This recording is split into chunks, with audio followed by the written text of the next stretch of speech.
ആയിട്ടുള്ള സദ്യ സ്പെഷ്യൽ പരിപ്പ് കറി തയ്യാറാക്കിയാലോ? അപ്പോൾ അതിനായിട്ട് ഞാനിവിടെ 3/4 കപ്പ് ചെറുപയർ പരിപ്പാണ് എടുത്തിട്ടുള്ളത്. അപ്പോൾ ഒരു കടായിലേക്ക് എണ്ണയൊന്നും ഒഴിക്കേണ്ട ആവശ്യമില്ല. മീഡിയം ഫ്ലെയിമിൽ വെച്ചിട്ട് ഇതുപോലെ ഒരു 5 മിനിറ്റ് ഒന്ന് തുടർച്ചയായിട്ട് ഇളക്കി കൊടുക്കാം. ഇപ്പോൾ ഒരു 5 മിനിറ്റ് ആയിട്ടുണ്ട്. അപ്പോൾ ഇത് ഒരുപാട് കളറൊന്നും മാറേണ്ട ആവശ്യമില്ല. നമുക്ക് ഫ്ലെയിം ഓഫ് ചെയ്ത ശേഷം ഇത് വേറൊരു പാത്രത്തിലേക്ക് മാറ്റി വയ്ക്കാം. എന്നിട്ട് ഒന്ന് ചൂടാറി കഴിഞ്ഞ ശേഷം നന്നായിട്ട് ഈ പരിപ്പൊന്ന് കഴുകിയെടുക്കണം. ഇതിപ്പോൾ ഞാനിവിടെ ചെറുപയർ പരിപ്പ് നല്ലതുപോലെ ഒന്ന് കഴുകിയെടുത്തിട്ടുണ്ട്. ഇത് നമുക്കൊരു കുക്കറിലേക്ക് മാറ്റാം. ഇനി ഇതിലേക്ക് ആവശ്യത്തിനുള്ള ഉപ്പ് ചേർക്കാം. 1/4 ടീസ്പൂൺ മഞ്ഞൾപ്പൊടിയും 1 ടീസ്പൂൺ വെളിച്ചെണ്ണയും 2.5 കപ്പ് വെള്ളം ഒഴിച്ചിട്ട് നന്നായിട്ട് ഇളക്കിയ ശേഷം കുക്കർ അടച്ച് മീഡിയം ഫ്ലെയിമിൽ വെച്ചിട്ട് ഒരു 3 വിസിൽ വരെ നമുക്കിതൊന്ന് വേവിച്ചെടുക്കണം. അപ്പോൾ ഇതിവിടെ വേവുന്ന സമയത്ത് നമുക്കിതിനുള്ള ഒരു അരപ്പ് റെഡിയാക്കാം. ഞാനിവിടെ 3/4 കപ്പ് തേങ്ങയാണ് എടുത്തിട്ടുള്ളത്.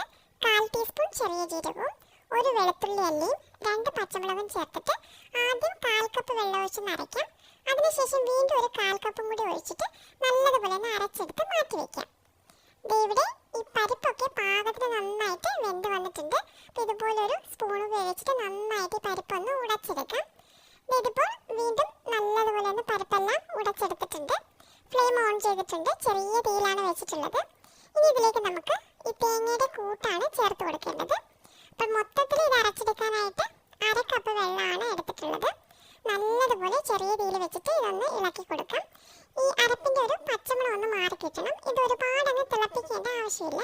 അപ്പോൾ നമുക്ക് ചെറിയ തീയിൽ ഏകദേശം ഒരു 5 മിനിറ്റോളം ഒന്ന് ഇളക്കി കൊടുത്താൽ മതിയാകും. അപ്പോൾ ഇതിൻ്റെ കട്ടി നോക്കിയിട്ട് വേണമെങ്കിൽ മാത്രം കുറച്ച് വെള്ളം ഒഴിച്ചാൽ മതി. ഞാനൊരു 1/4 കപ്പ് ചൂടുവെള്ളമാണ് ഒഴിച്ചിട്ടുള്ളത്. അപ്പോൾ നിങ്ങൾ നോക്കിയിട്ട് ചെയ്താൽ മതിയാകും. ഇതുപോലെ ചെറുതായിട്ട് തിള വന്ന് തുടങ്ങിയിട്ടുണ്ട്. ഈ സമയത്ത് നമുക്ക് നന്നായിട്ട് ഇളക്കി കൊടുത്ത ശേഷം ഫ്ലെയിം ഓഫ് ചെയ്തിട്ട് മാറ്റി വയ്ക്കാം.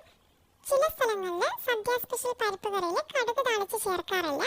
അങ്ങനെയാണെങ്കിൽ ഫ്ലെയിം ഓഫ് ചെയ്ത ശേഷം 1 ടേബിൾ സ്പൂൺ വെളിച്ചെണ്ണയും കുറച്ച് കറിവേപ്പിലയും കൂടി ചേർത്താൽ മതിയാകും. ഞാനിപ്പോൾ ഇന്ന് കടുക് താളിച്ച് ചേർക്കുന്നുണ്ട്. അപ്പോൾ ഏകദേശം 2 ടേബിൾ സ്പൂൺ എടുത്തിട്ട് വെളിച്ചെണ്ണ ചൂടാക്കിയിട്ട് 1/2 ടീസ്പൂൺ കടുക് പൊട്ടിച്ച ശേഷം 2 ഉണക്കമുളകും കുറച്ച് കറിവേപ്പിലയും കൂടി ചേർത്തിട്ട് ഒന്ന് മൂപ്പിച്ച് ചേർത്തിട്ടുണ്ട്. അപ്പോൾ നിങ്ങളുടെ ഇഷ്ടം പോലെ അത് ചെയ്താൽ മതിയാകും. ഇത് ഒരു 5 മിനിറ്റിന് ശേഷം നമുക്കിതൊന്ന് ഇളക്കി ഒന്ന് യോജിപ്പിച്ചെടുത്ത് കഴിഞ്ഞാൽ നമ്മുടെ സദ്യ സ്പെഷ്യൽ പരിപ്പ് കറി ഇവിടെ റെഡിയാകും. അപ്പോൾ ഇതുപോലെ മറ്റൊരു നല്ല റെസിപ്പിയുമായിട്ട് വീണ്ടും വരാം. Thank you.